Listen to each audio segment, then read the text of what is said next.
Thanks everyone for making time for this. I really appreciate, particularly in these times where we're all holding a lot.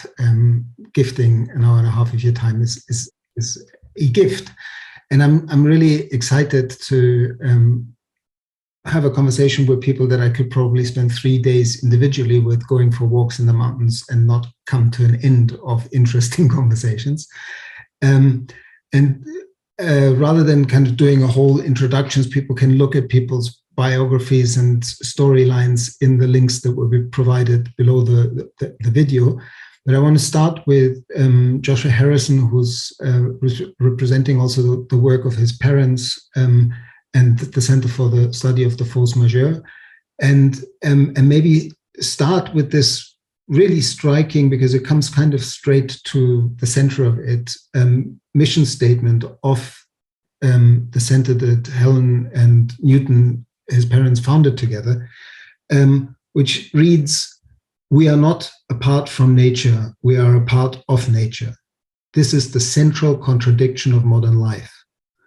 Our challenge as humans, scientists, activists, and artists is to bring us back into the system of which we're only a part." And that, like, I find myself in recent years very often, when I try to explain to people what I think regeneration is all about, highlighting the fact that it's not about some kind of ideal state in the future that we now need to co-create that has never been, but that it is actually the very fact that you and I exist and that we're still breathing as biological beings proves that our ancestry lies in regenerative culture, and that we are indigenous to life, and that for the long journey of our history, which brought us to this embodied form, we have been capable of creating conditions that were conducive not just to our species and to individuals, but to all of life. Otherwise, we would not be here. And for me, that what the center is speaking to, and what the whole mission of regeneration is speaking to, is how do we reintegrate human beings into the regenerative patterns of life itself? And how do we learn from nature? Dawn has done a lot of work on how do we actually learn from the patterns in nature to do this sensibly. And David's done a lot of work of the larger cosmological context of the storytelling that we tell about our role. And so, over to you, Joshua, and maybe a little bit some examples of your parents' work on how they for 40 years have worked in that space as artists, challenging people to have deeper conversations about how do we belong and how do we fit in and how can we be of service. Well, thank you, Daniel and Alicia and Bree. It's a pleasure to be here and join this conversation with my good friends David and Dawn. I think that the best way to look at how my parents started their work was they blundered into it. They, very, very simply, they were working with technology. I mean, there was a wonderful seminal exhibition, a process of exhibitions called Experiments in Art and Technology in the late 1960s that was showcased at the Los Angeles County Museum of Art. And it brought together a series of world-class artists and a series of world-class scientists set up by some conversations with a physicist named Billy Coover and Robert Rauschenberg over whether art and science could speak to each other. And my father actually was part of that group, but he did a very scientific piece that involved plasma discharges and irradiating light, and it was very visually exciting, and it involved, in the end, getting NASA to agree to send a Nike Apache missile over the mid-latitudes of Los Angeles to see if they could create an artificial aurora borealis. But it didn't end, which didn't fortunately happen at the time. At the time, it was a very provocative idea, but it did lead to sort of looking at natural forms and natural systems. And actually the last piece of that was something called the brine shrimp piece. And that was a piece that was their first sort of foray into ecological work, which was looking at how brine shrimp at different stages of their lives have different colors, and creating a series of pools that showed the evolution, that visually reflected the evolution of the life cycle of brine shrimp. And that started in a series of experimentations, which eventually led to growing things in museums and working. We were charter members of the American Catfish Farming Society for a while. We grew, fish, we grew this, and that led to the idea that maybe a friend of ours suggested there was a particularly hardy Sri Lankan mangrove crab that might be possible to grow in captivity. And at that point, no one had yet managed to grow crabs in captivity. And this is, I think, the beginning of the really transformational questions. They asked themselves a very simple question. I was 12 years old, so I wasn't part of this conversation, but they said, what makes a crab happy? Because a happy crab is likely to reproduce. And they said, okay, they realized that it was monsoons were tied to their reproductive cycle. And then they asked the second question, what would happen if we created an artificial monsoon in a laboratory conditions? Now, in retrospect, that's a perfectly obvious and blindingly simple question for investigation, but no one had asked that at that point. And they basically took a freshwater hose, changed the salinity of a tank by putting a hose in for 2 hours and dropping the salinity 30%. And the crabs began to exhibit mating behavior, which they eventually mastered how to control reproduction inside a cave and then to control cannibalism. And Scripps Institute walked over to the other side of the campus of the University of California at San Diego and said, who are these crazy artists doing this crazy science and actually solving problems that we didn't know how to solve? Just briefly, for me, because I could, right now, from a modern perspective, I could hear some of that quite critically in terms of the way of working with species. But I think that the proposition of this, can we create installations that are artistic, but communicate scientific insight and scientific experiment in such a way that it actually provides exactly what this is now providing, a beginning of a conversation to foreground these ethical issues. And exactly. And I think it's very fair to say that in the beginning of the 70s, the middle of the 70s, this is happening as the limits to growth are happening, as the Club of Rome has published, as the first Earth Day is coming to fruition. And I think the insight that we bring to the present was definitely being developed in their work. But I think what stayed through was the idea of asking a simple question about health and growth, and in this case about love. And then taking that and presenting it in a public space that was out of context and therefore opening up this larger question is, why does this happen and where? And that led to not so much the crab, but it led to looking at water sources and water basins at various scales, and understanding that in fact water is essential to the life of the planet at all kinds of levels.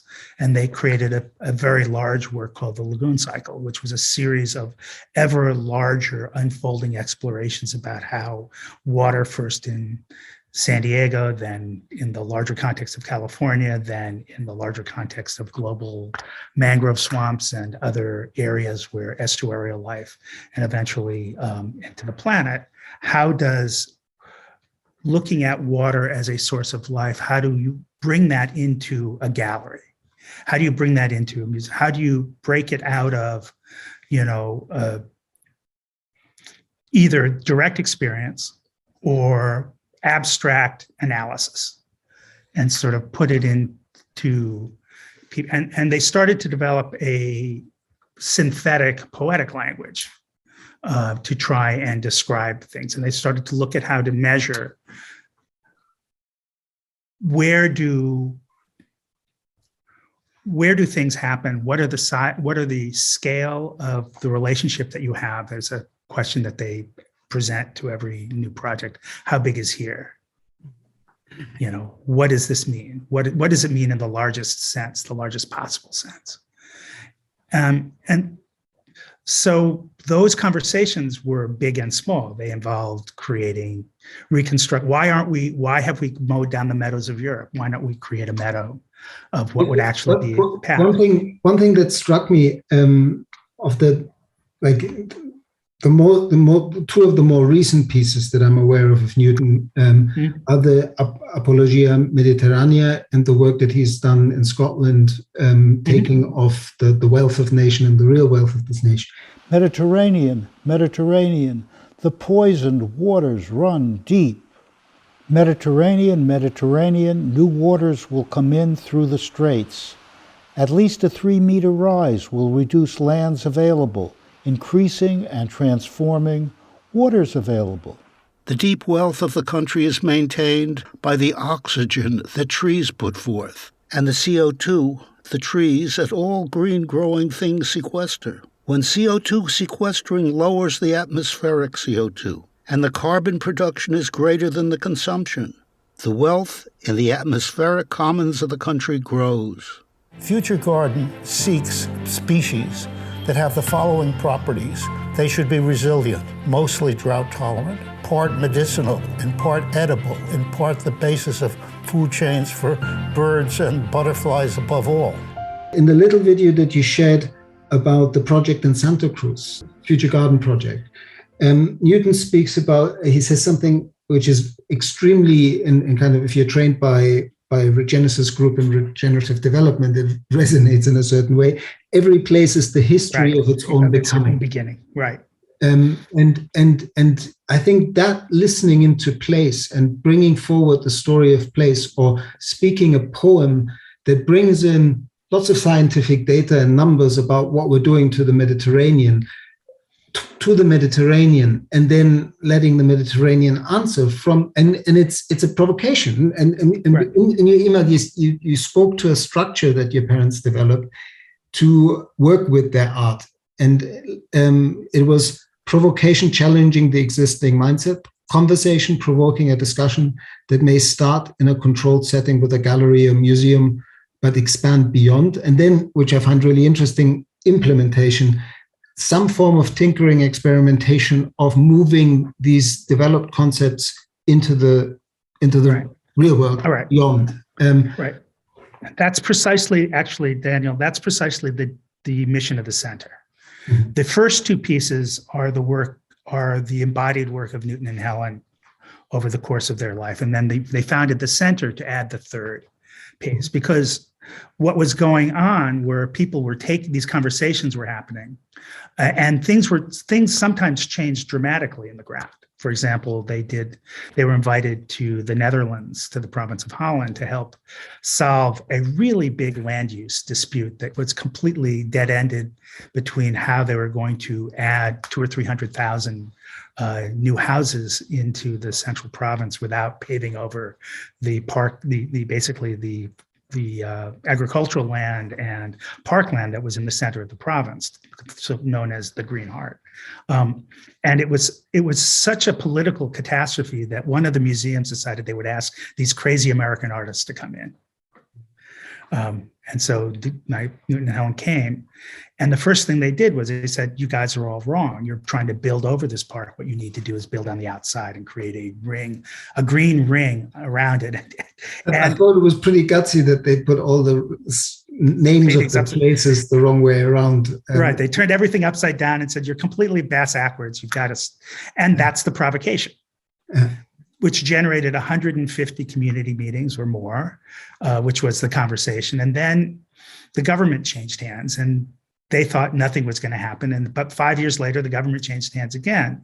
And lo and behold, the project, the the new government, basically of the province of Holland, adapted almost in whole cloth the strategic plan that had been presented in a gallery.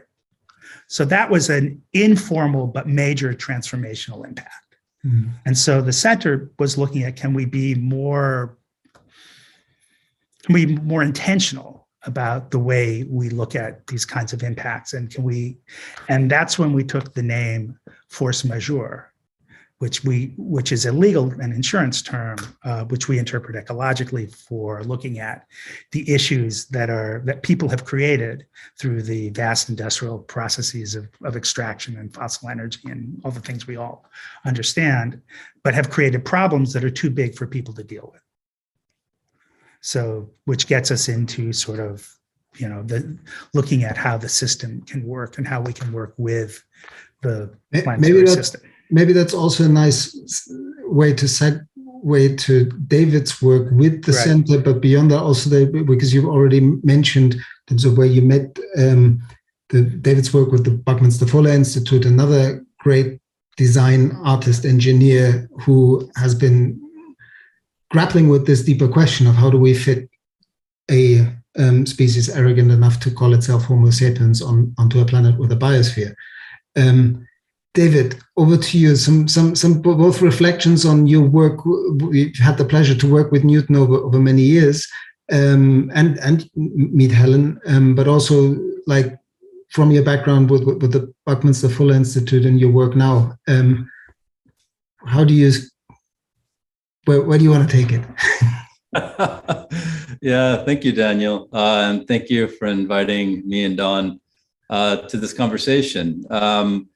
We were intrigued just to participate in any way, because the efforts of artists and designers to think comprehensively is something that we've really focused on for the majority of our careers. And that led me early on to the work of Fuller, and for many years worked with the Institute because of his own provocations around how to think in terms of planetary scale processes, how to bring things into the sensorial capacity of human beings to perceive the metabolism of the planet.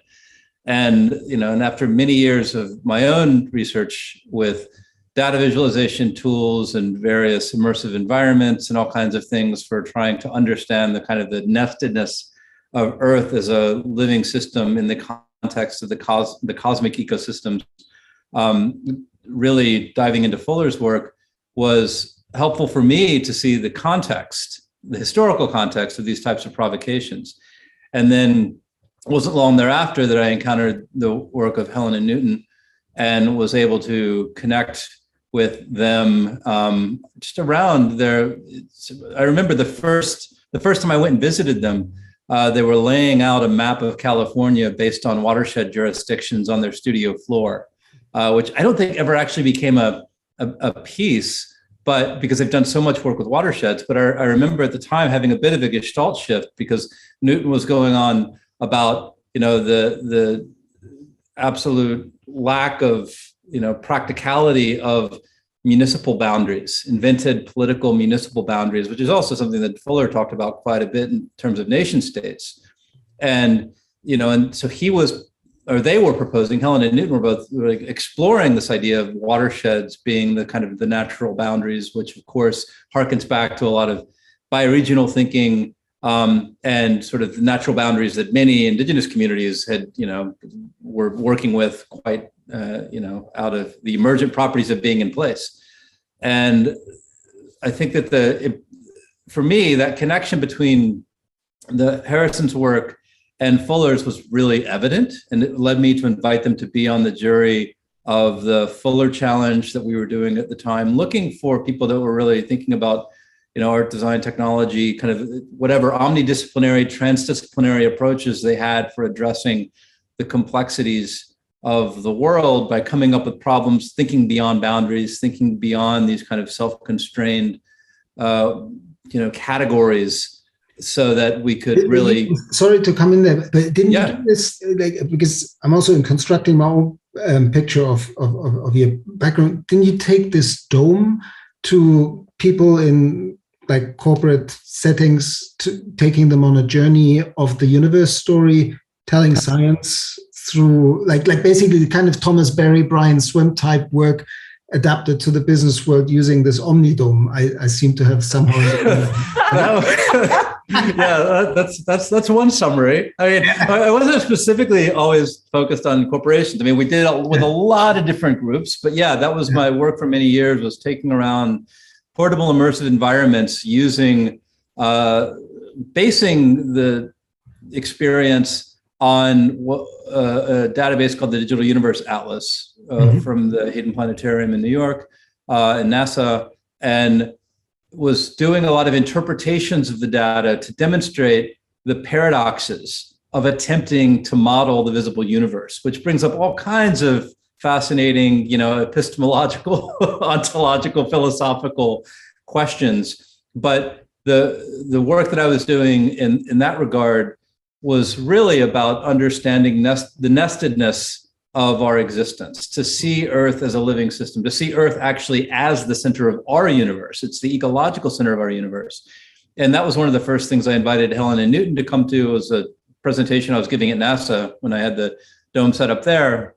And actually, Bucky's grandson came to the same presentation. So they met at the time, they met Jamie Snyder, and that really kicked off a lot of the dialogue that I've had with Josh and with Helen and Newton over the years around the role of immersion and narratives and the capacity that we have for attempting to represent things, but also being metacognitive about how data isn't really collected, it's produced. But if I may, because this is how I met David, because he was doing one of these extraordinary performances in a dome at the side of a mountain, and it was extraordinarily beautiful and mind-blowing.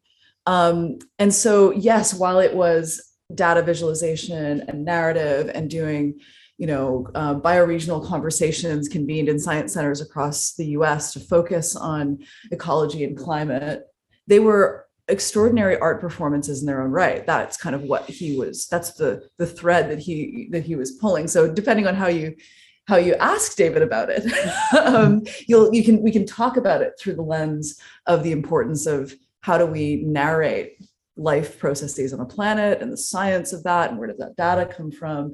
But I think that there was also an aspect of what you were doing, in fairness, that was very much about how do you bring forth really remarkable transformative experiences in audiences by creating performances, by being an artist yourself in those spaces.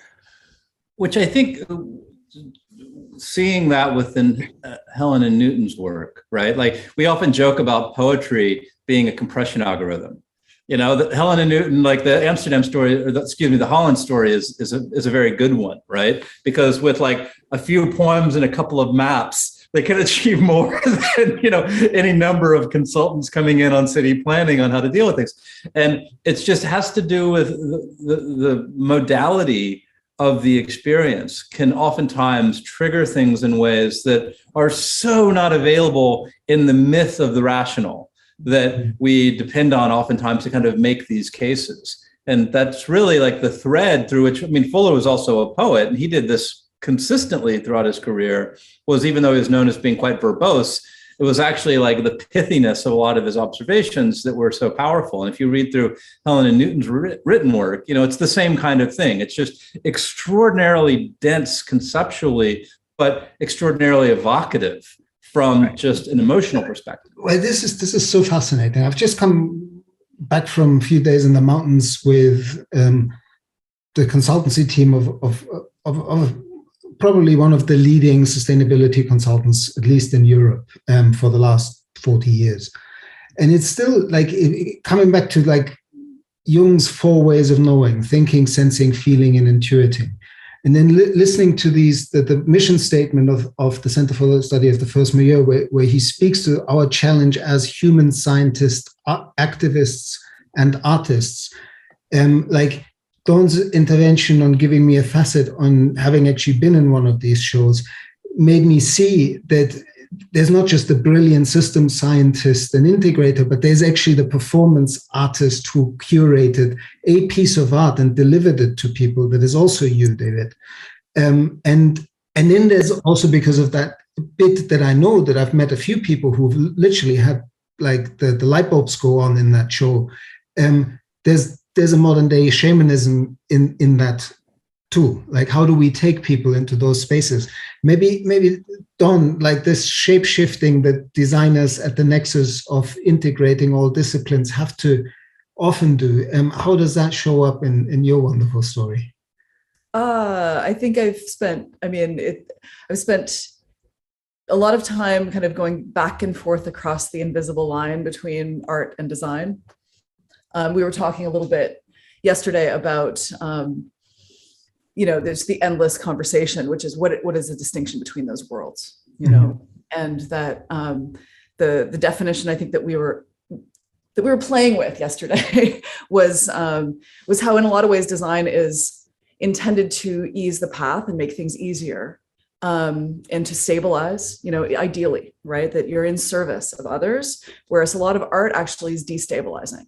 It has the intention of, making you think about things and play with things. And, very early in my career, I worked with, in the Canadian context, a very well-known ecological artist called Noel Harding. And it was, through working in his studio as kind of his like right-hand person for a number of years, was the first time I actually was involved in large-scale ecological design projects at the urban scale, even though we were working through the instrument of an art studio.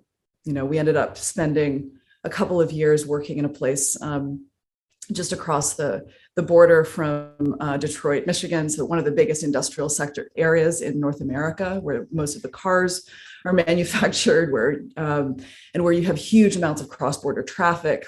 And we spent several years really working on kind of effectively green infrastructure in the urban context. And it was fascinating doing that with people who had been doing public art, because as public artists, they also had a performative aspect. So I was working with Noel Harding and a guy called Rod Strickland, well-known artists in Canada, who had for years found ways of being able to bring about projects that really pushed on ideas. I mean, Noel, when I first encountered him, he had done a whole series of a piece in Toronto called the Elevated Wetlands, where these were large structures that you could see from a distance from highways on a ridge.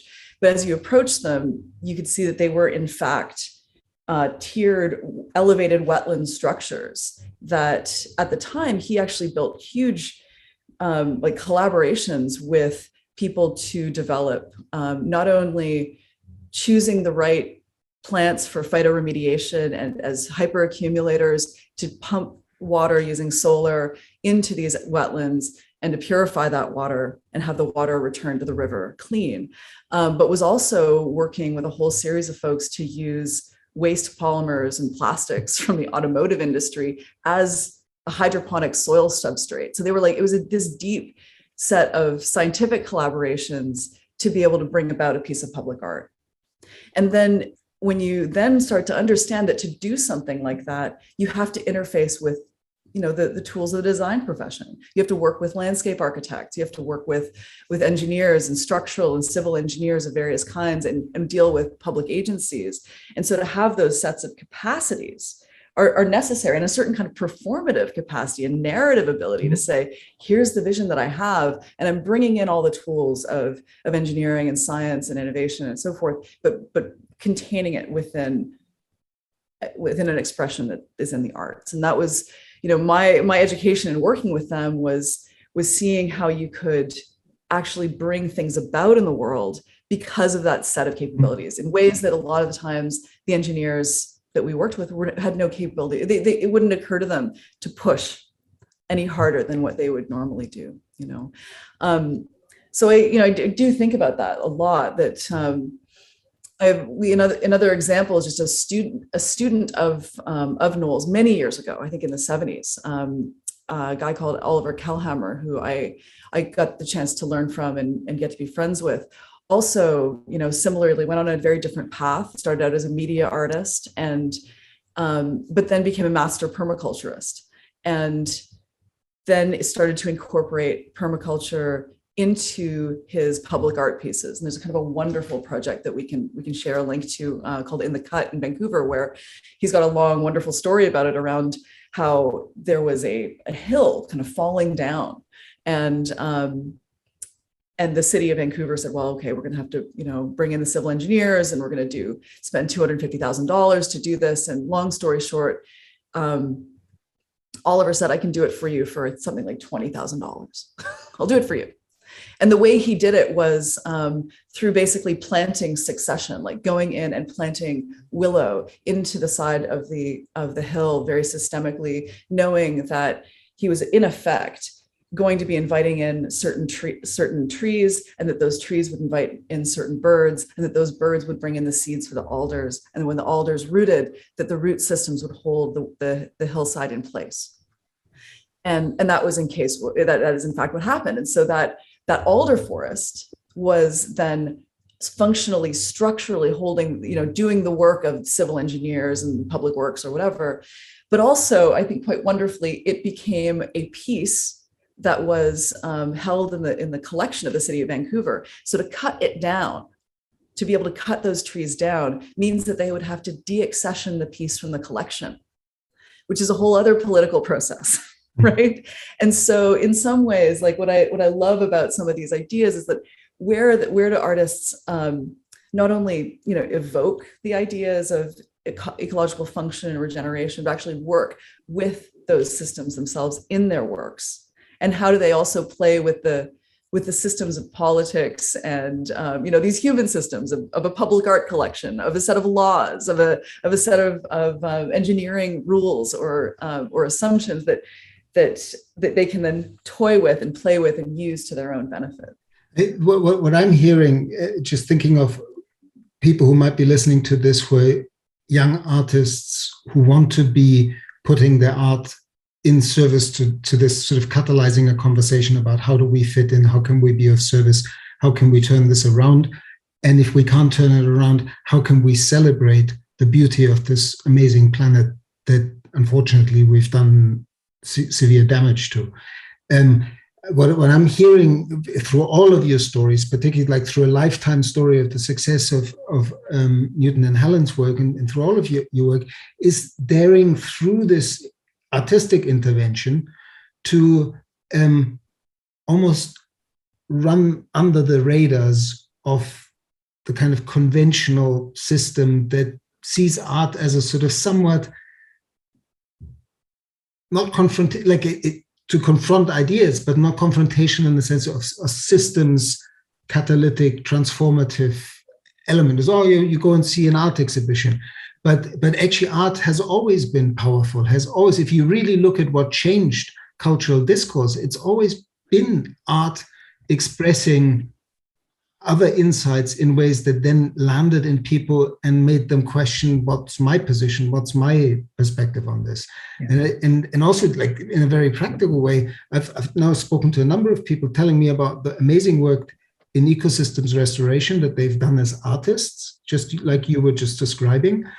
And so I was relatively unaware that that's actually a funding stream I'd never thought of tapping into to get these projects started. I think it's also, I will say just very briefly, I think one of the things that's interesting about the world of design is that oftentimes designers have to respond to briefs that are already constrained, that are already saying, okay, you can work on this property, but not that. You can work on this part of the river, but not its tributaries. You can work on this, but not that. And in a lot of ways, I mean, the work that I got to do with Noel and Rod years ago in Ontario was only came about because there was no RFP. There was no RFP. There was no invitation necessarily to the Center for the Study of the Force Majeure to look at the entirety of Europe or the entirety of Scotland or the entirety of the Mediterranean. They set those boundaries and they expand those boundaries because of their own ability to see that vision. Whereas to come the other direction, it's hard to imagine governmental entities coming in and saying, okay, we've come together in a very difficult, protracted way to define this thing that we're then putting out to tender. Right. But didn't you say they were actually invited by the government to do that because of their previous history? Not exactly the government. They were invited by a local museum. Oh, okay, right. Yeah, even better. Precisely to Don's point. I think all of this speaks to, sort of both the really powerful idea that we don't give much credit to, which is obviously the sacred, and the idea of the ineffable, which historically has been a part of certain kind of, we've relegated recently to sacramental and religious art, but is absolutely a piece of David's presentation of the cosmos, right? There's some element of that takes you out of yourself into a larger space. And I think we've used this consistently as artists and creators in limited ways. And now the time is to bring that back into our understanding of the planet, of which we're part of. And I think that one of the things, Don, that you were saying that struck me about art and design, in one sense, I've always used a personal definition of design as problem solving, and art as inventing problems to solve. And I don't know how useful that is, but I think these conversations, as you said, it's a very fluid distinction. And if you look back if you look back far enough to other cultures, and one of the wonderful things about David Graeber's The Dawn of Everything is just how many different human aspirational solutions people tried over the 100,000 years of Cro-Magnitude, or whatever we want to call it, where we have some sense of what social organization might have looked like in different ways. And in many of those, there is no distinction. The person who creates a fire basket, in the Washoe tribe, in the Sierra Nevada, is somebody who understands aesthetics, of course, because as you see, the examples we have are in museums. But really, that's not the point. They understand material science, they understand, ecological growth and succession patterns, they understand how to treat, plant growth, which reeds to select, which ways to soften the reeds, which ways to grow the reeds and weave them in a way that's both watertight and can resist and can carry an ash, a burning ember in a plant, in a basically over from one campground to the next. So it's all of these things. It's science, it's engineering, it's technology, it's art, it's aesthetics, it's religious. It's all of these elements that we have disaggregated and disambiguated into this other set of individual processes. And I think where I started this conversation was looking at the tools that art gives us to how to approach the world. And among them are precisely this ability to break out of that need to segment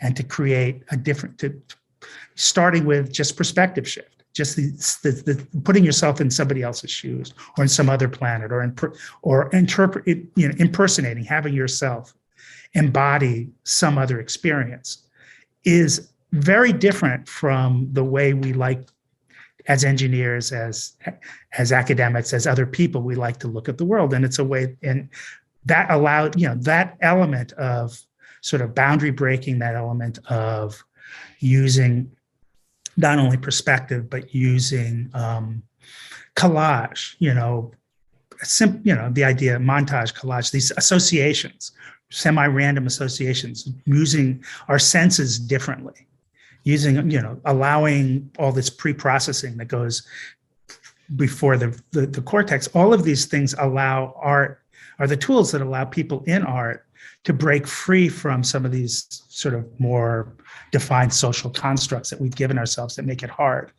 They give us these artificial boundaries, whether it's the 150 different water districts in California that keep anybody from understanding how water flow. Water flows downhill, but that's about as far as they go. Everything else is controlled. So into those things. So I think those are really critical elements of how you can use creative tools to give yourself, both as an individual creator and as the public to which you're interacting, an experience that breaks beyond,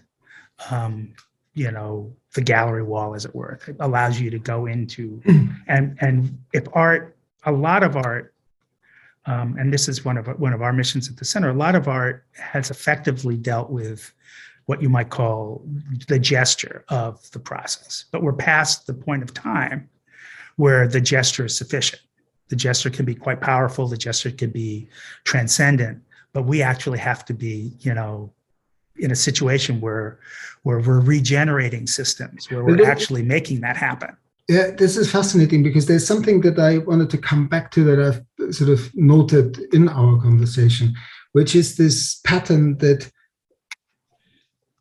to some extent it's about showing the bigger picture, showing the context, showing like giving, like a lot of David's work, visualizing Earth data in a way that we can get more of an embodied sense of this larger body Gaia that we're part of and expressions of. But then there's this flip bit, which I think is actually which speaks to this urgency that you're now speaking to, which is that somehow once we've done the work of feeling participatory in interbeing with a larger biosphere, and because of course, as being well indoctrinated by Regenesis group, I can't hear the word problem solving without saying no, it's not about problem solving, and that's part of the problem. It's exactly right. Paradoxically, I can't agree with you more. That's is the abstraction process that is, we have a global problem, climate change. We have a global problem, obscene inequality. We have a global problem, a lack of governance that makes any kind of sense. We have a global problem, a parasitic neoliberal capitalism devouring the planet. But if we just talk about the global abstract problem, we'll end up in a process like COP1 to 26, the climate change conversation. And I think that the big insight about regeneration and the big insight, because we named the wisdom of indigenous people who know how to walk on this planet as part of this planet in custodianship of the place that brought them forth. We all have that capacity. And how do we flip it around to invite, because I feel, and this connects to the kind of slightly gloomier introduction that we had before we pressed recording, which is to, like, I just hold up my hand. Currently, I'm in a mood where I just feel like telling everybody, we're not just bullshitting ourselves. It's not 12:05, it's 1:25, and we're still having the wrong conversations. And so how do we invite artists into this role of, on the one hand, inspiring local regeneration and what Gary Snyder called deep re-inhabitation, the process of coming home to place, in the knowledge that even at the best of our scientific understanding, anybody who claims that they can predict where this is going is a charlatan, is lying to you. We don't know. We don't know whether we will make it, and we don't, if we take that to heart, that we don't know, we also have to hold the possibility, in counter to all scientific evidence, that there might be something magical in this larger force, the force majeure, that actually allows us to still make it, even if there's no rational way of arguing that. And for me, you already named it, Daniel. That's art. What? I think you already named it when you summoned the shapeshifter, right? Like the ineffability of shapeshifting. And what does that mean? Why are shapeshifters so common in so many different cultures, right? What are the roles of the shapeshifters? Why are they so destabilizing as a thought, right? And particularly from the dominant Western cosmovision, in which everything is very anthropocentric and that everything is focused on the human being as person, that the boundaries of the human and the non-human are sacrosanct. Like you're not to question those. And the paradox and the irony is that the rug is being pulled out from under everything that we thought we knew from a rational scientific perspective about what humans are, right? Because we're so deeply entangled with the totality of these life systems, and not just the biosphere, but the lithosphere and the hydrosphere and the atmosphere, and like the totality of what it is this weird, hyper object of planet Earth actually is. And the degree to which we can engage in the processes of destabilizing our own assuredness of the boundaries of the human so that we can restructure, reorient, reimagine our relationships to these other places has everything to do, I think, with addressing the question that you're posing. Because this is something that so many cultures take for granted. I mean, like I work with some Maori collaborators, and they have this notion of the whakapapa, right? And it's the idea of not just your genealogy from a pure human sense, but like, what is your place? What are your contextual relations? Like, how is that mountain your ancestor, right? And that's something that's so alien in terms of how it is that we've been, entrained into this sort of dominant colonial, capitalist, neoliberal worldview that it's difficult to even relate to, except on the deeply intuitive level of really, really grokking the fact that we cannot separate ourselves from the totality of the system. I mean, Donna Haraway refers to it as staying with the trouble. I think it's like a simple way of encapsulating the capacity that we have for actually seeing ourselves within that system, because the systems that we're seeing collapsing are the ones oftentimes that are like radically reinforcing this, complete, extractive, infinitely expanding desire for control and consumption. And what does it mean to re-relate to places and things as they're radically transforming, but being part of those systems and being part of what it means to heal, And I think when I look at the work of the Harrisons and these other artists, they're just like, yeah, great. Like, we're part of that cycle. And whether or not it's existentially overwhelming and depressing and totally freaky to watch so many different systems collapsing, that it's our, in many ways, responsibility to engage directly in those processes and to think about like what, and to not just think about, but to like enact our potential role as, participants and healers and relatives to all of these other systems. And if it's time for certain things to go, it's time for certain things to go. Right.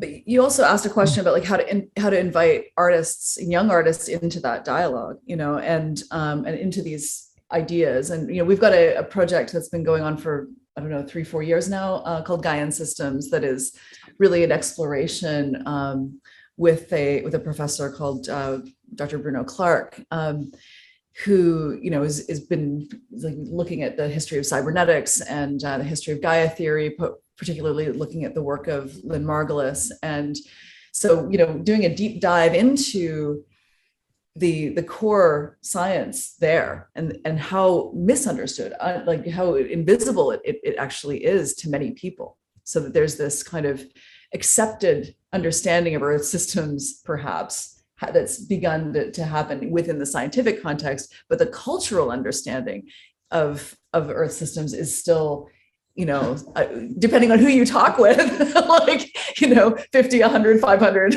years or more old, and stuck in very mechanistic models. So, one of the projects that we worked on a couple of years ago was, an immersive experience with a group called the Gray Area Foundation in San Francisco that ended up being called The End of You. And it was really a collaboration with our studio, Spherical, and Gray Area, with this theme of Gaian systems to help a group of artists that came in. There were about a dozen artists altogether who joined, and to work with them and immerse them in some of the science, some of these ideas, really talk about some of this work, introducing the work of the Harrisons, some of the projects that we talked about earlier, and then work with those artists over a number of months to see what they would bring forth, and all of them playing with these kind of the provocation of the lack of clear boundaries between the so-called human systems and others, like, and all the other living, teeming systems of life and non-life all around us. And the great and beautiful irony of it was that the End of You show went up and involved,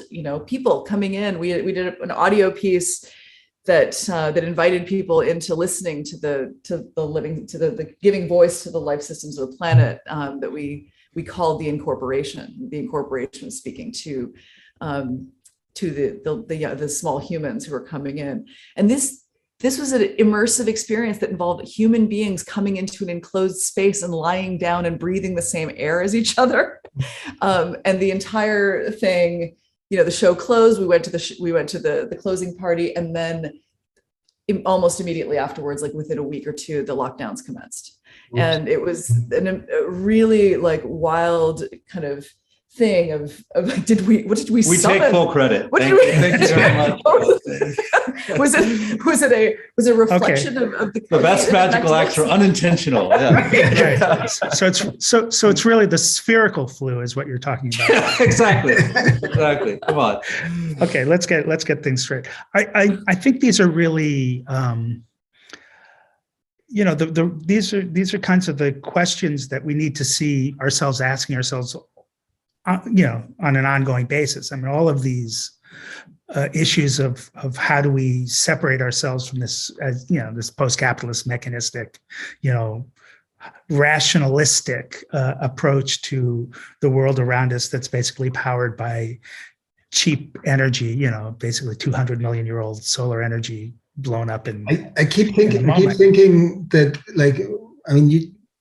your parents pioneered this for the last 40 years, but I keep hearing the voice of William Blake in the back of my head, who said 130 years ago, may God us keep from single vision and Newton's sleep. And with Don and David being in the Bay Area, how many people are still so wedded to Newton's sleep in the Bay Area that the result of having slept Newton's sleep for 150 years as a civilization are just undeniable, that we have to wake up or go. Right. And I'm just wondering, because Don also had this one experience that I'm fascinated by in a professional career of trying, in her work with Autodesk, trying to bring the conversation of how do we fit in and design with nature to large corporations through a design agency, which again shows how, whether it's with the camouflage cloak of the professional designer or the jester's cloak of the artist's intervention, we're going to spark a conversation. It's still this power of intervention that art has. And I don't know, Don, if you feel like weaving that part of your story in. I think that there's absolutely a costuming and going into these spaces to try to manifest change in them that definitely resonates. I definitely felt like I had to put on a particular cloak or a particular glamour that I referred to as my corporate drag, and I would go out there and okay, I'm going to talk, because the edge for me for that many years, I worked for Autodesk, which is a software company that designs software. And the edge was really that my audience were not really designers. They were actually engineers primarily. And they really were. And these worlds are deeply entangled. But, I think it was a huge and actually very moving experience for me to go and spend time with engineers and really work with them to draw out what they most wanted to see. Because in some ways, the philosophy of wanting to see a healthy world that functions for all is not, it's incontrovertible. People don't argue about that, but there was a worldview that was running through all of that work in terms of the world of the built environment, of manufacturing. I mean, this is my time of the world of arts, manufacturers, and commerce. It was very much the manufacturers and commerce part of it. It was really not, there wasn't as much arts in it. And in that work, I found myself on one hand trying to build bridges around what kind of so-called sustainability to the engineering world. But the more I did that, and the more effective I was, the more I realized how narrow and technocratic it was, because it was almost like by definition we were dealing with at the end of the day, carbon and materials, right? And anything having to do with life processes, anything having to do with anything that's temporal or couldn't be just sort of modeled in a 3D model in a physics engine to say, okay, I've got a building and I'm going to run simulations on that building to figure out how much energy it's going to use. There's extraordinary power in that for the work of decarbonization. There's an extraordinary power in that in terms of being able to really reduce the pressure on extractive systems, but it is not regenerative work. Mm.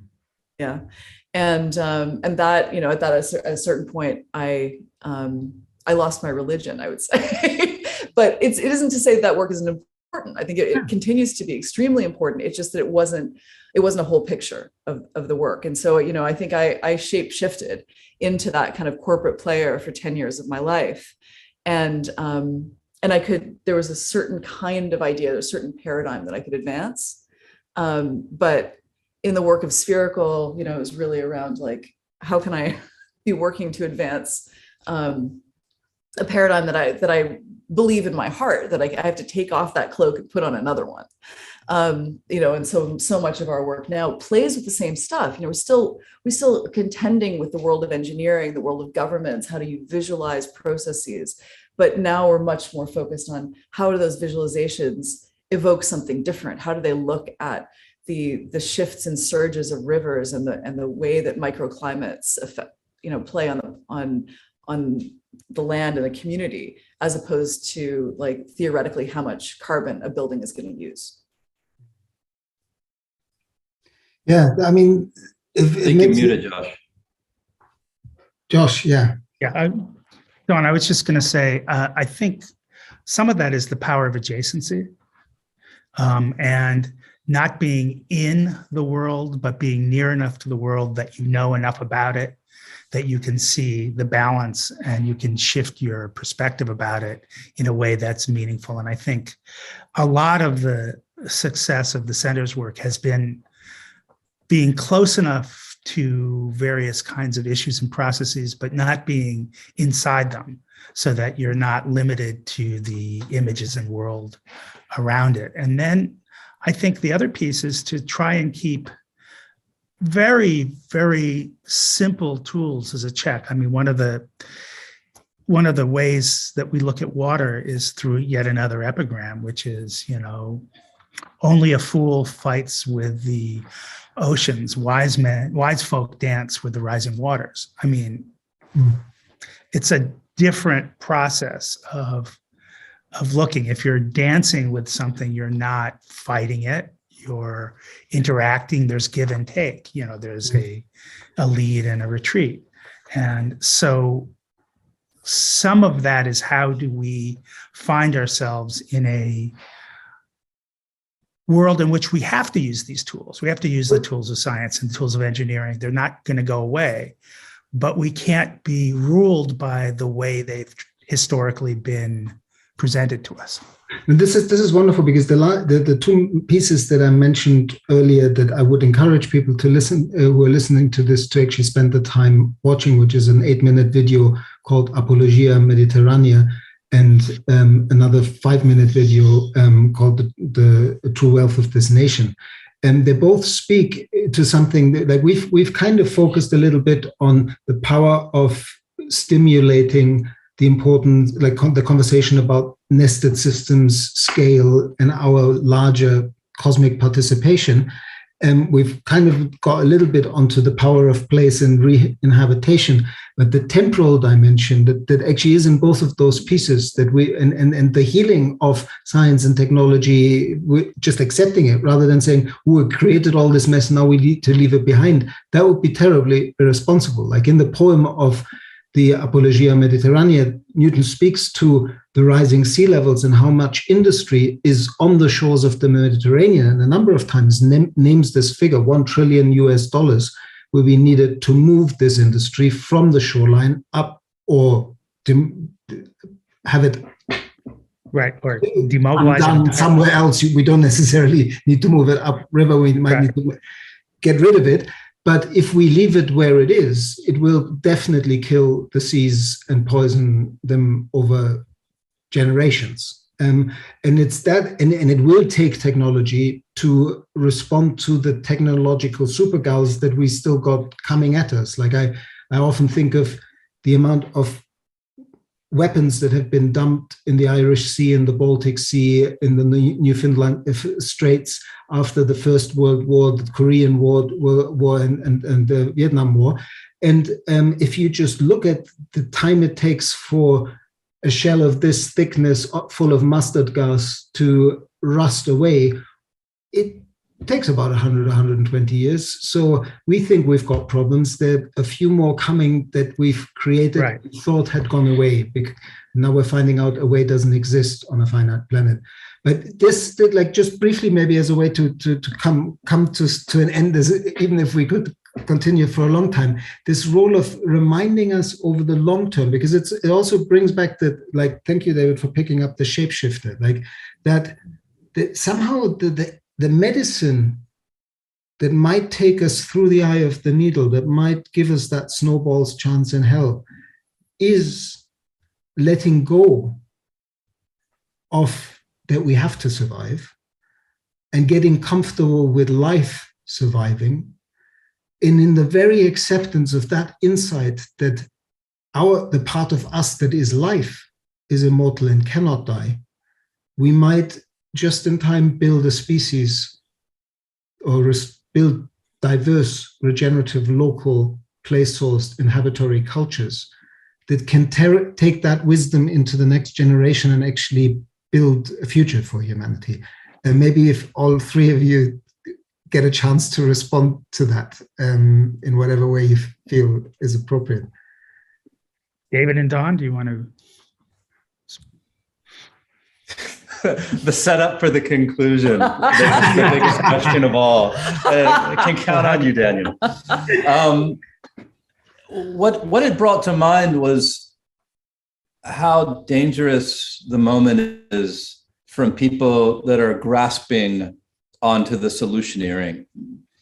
And the philosophies that are emerging and the justifications for perpetuating humanity that is having immense sway over the richest people on the planet at the moment, which is a philosophy they call long-termism, which is an ironically named term because they believe that the ends justify the means, and no matter what happens right now, as long as we can get off the planet and populate, however many galaxies for trillions of people living in space, we can justify anything that happens now. And the challenge that I see with that is the extraordinary ecological ignorance of these beliefs, which, like, sci-fi authors like Kim Stanley Robinson have written to a great extent. Well, that and the fascism. Did you say that and the fascism? Of course. There are many problems, but I think just not to mention the physics. Yes, not to mention the physics, not to mention the sociology, but. Sorry, I'll let you continue, but did you say beliefs or bullies? Because I heard bullies. Yeah. It's all in the interpretation, right? But the only thing that I would really, encourage us to examine is what these beliefs are, how they're manifesting now, how they're directing those actual trillions of dollars of capital, and what is it that the assumptions are underlying these kind of technocratic beliefs, this sort of neo-eugenics approach to wanting to put money into getting off planet.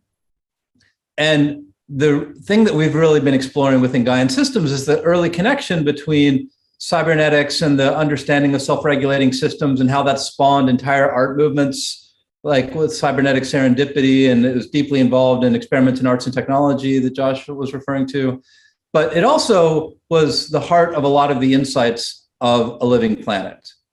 That James Lovelock's, use of satellite imagery to see self-regulating biosphere, Lynn Margulis starting to understand the role of autopoiesis in the self-creation of life and the entanglements and the co-creation that we all experience on this planet. But these are really important ideas, and they are summarily ignored in these philosophies that are dictating that we have to just get off planet. Mm-hmm. And that to me is one of the most dangerous things right now. Mm-hmm. And that we have to really spend a significant amount of our effort and time directly addressing the consequences of these worldviews that are not actually informed by what has emerged from modern science of simply understanding, and this, whether it's the social sciences, the biological sciences, the ecological sciences, that in many ways we are here to stay. And the degree to which we make friends with and relations with this place is going to have everything to do with the long-term viability of our species. Yeah? Yeah. Okay. I feel like I should leave it there, but I'm thinking, I just pulling on your thread of the solutioneers, because it's been, just a reminder to me of how to contend with. I actually appreciate Joshua's how to dance with these circumstances, these things that are built in, whether it's the sea level rise or just the squeeze that we're experiencing in multiple ways. How do we contend with that? How do we invite young artists or designers or practitioners of any kind to be able to, as so many of them want to and crave, contribute their life force to better things. I often think that, like, right now, like, some of being able to even work on things that feel like they might have the potential of being regenerative is one of the greatest privileges, because it's so hard to actually find yourself in the work, because there's tons of work in greenwashing. Greenwashing is absolutely like a growing, it's like, it's, off to the races. There's so much work to be done that you can find yourself doing, and that will break your heart, I think. And so I'm saying no to regen washing on a daily basis. Oh my goodness. In regen washing being hard offered for us. Yeah, no, it's heartbreaking, right? And so, like, but in some ways, whether it's in the greenwashing or it's in the regen washing or whatever it is, there is that kind of energy of solutioneering, of like, we're going to solve it. We're going to solve climate change, or the flip side of the extreme nihilism, right? Like, we're all is lost. And the regular reminder to me that the practice every day is to hold both of those. It was pointed out to me recently by a kind of a remarkable electrician somatic therapist, former electrician who's now a somatic therapist, that both that kind of that solutioneering impulse, that desperation, as well as the nihilism, are both activated, freaked out states of the human organism. They're both equally activated. And that, in fact, to be able to contend with and do the work that we're doing, to be able to dance with the sea level rise, we have to be able to dance with the sea level rise. You have to be able to dance and also watch it rise. And so, like, how do you hold both simultaneously without getting hooked into either, I think, is one of the hardest things. As things get harder, it becomes harder for us to do it. And yet it's the capacity that I think we need to build. And I think a lot about, when I think about younger people coming in to dance with us. Yeah, I mean, dancing and singing and giving voice to this. Where do you see the center taking? Well, I think these are all, I mean, David and Don have, those are really powerful ways to look at how to proceed. One of the things that we talk about and look at is the distinction, and this might fit in here as well, between problem-based solution and desire-driven solution and systems understanding. And a lot of, particularly this solutioneering that David and Don have been brought up, can be looked at in a number of ways, but it's desire-based. We want to fix this for our own self-interest, whether that's activated or not. And I think humility, in some very profound sense, is really important, and it speaks to some of what you were saying, Daniel.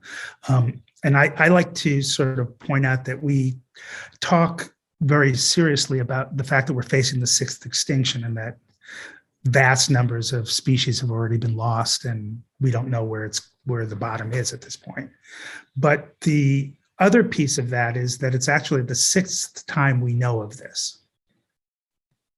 And the planet will survive, however, whatever happens to human society, to humans as a species, to humans, whatever goes on. The planet isn't going anywhere. It's going to be here with or without us.